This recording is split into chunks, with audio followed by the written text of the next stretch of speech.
पहले क्या होता था कांग्रेस के कालखंड में, यहाँ के प्रधानमंत्री जाते थे, विदेशों में जाते थे, महाराष्ट्र महाशक्ति जो देश है उनके पास जाते थे, समय मांगते थे, समय नहीं मिलता था, खाली हाथ लौट आते थे। और जब उनसे प्रेस वार्ता होती थी दिल्ली में तो कहते थे कि मेरा अमेरिका दौरा सफल हो गया, मैं घूम करके चला आया। जब उससे कोई पत्रकार पूछा था इस देश से उसको क्या फायदा हुआ, तो फायदे के एक भी चीज को गिनाने में वो असफल हो गए। मौनी बाबा की सरकार, मौनी बाबा की सरकार, भ्रष्ट सरकार, कोयला को लूटने वाली सरकार, कांग्रेस की सरकार।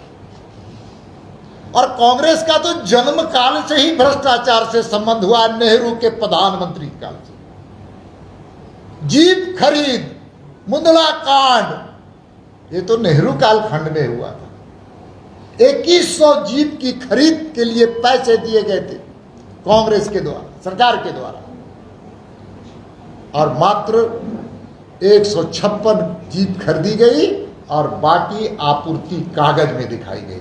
ये नेहरू कालखंड का कृष्ण मेनन पर आरोप लगा भारत की जमीन को चीन के हाथ में हवाले करने का। उस वक्त कौन प्रधानमंत्री था?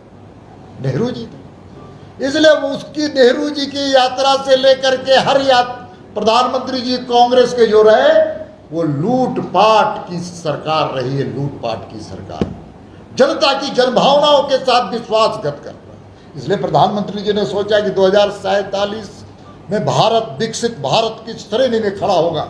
उसके लिए उन्होंने अमृतकाल के पंच प्राण की सब संकल्प लिया है, देश के सामने अपनी बातों को रखने का काम किया। पंच प्राण, विकसित भारत का लक्ष्य 2047 तक हमारा लक्ष्य, विकसित भारत का लक्ष्य हमारा।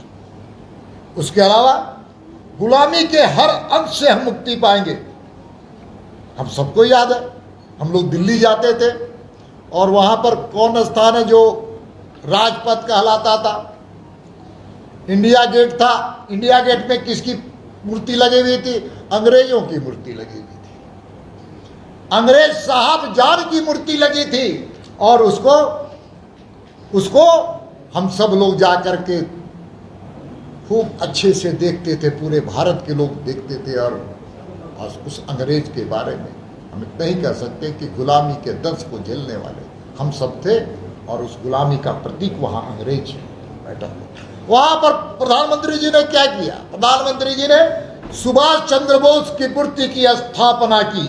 और सुभाष चंद्र बोस को जो हम कह सकते हैं आज़ादी में सबसे बड़ा योगदान था, उनके आज़ादी के योगदान को कांग्रेसियों ने खत्म करने का काम किया, उनकी भूमिका को नष्ट करने का काम किया था। क्योंकि नेहरू से भी कम उनका योगदान नहीं था, नेहरू से ज्यादा योगदान था भारत की आज़ादी कराने में। लेकिन ये परिवार तो ये मन में है कि मेरा परिवार सबसे अच्छा परिवार, मेरा परिवार राजतंत्र की तरह इस देश में शासन करे। इसलिए विकसित भारत का लक्ष्य पहला लक्ष्य था, तो गुलामी के हर अंश की मुक्ति तो दूसरा लक्ष्य।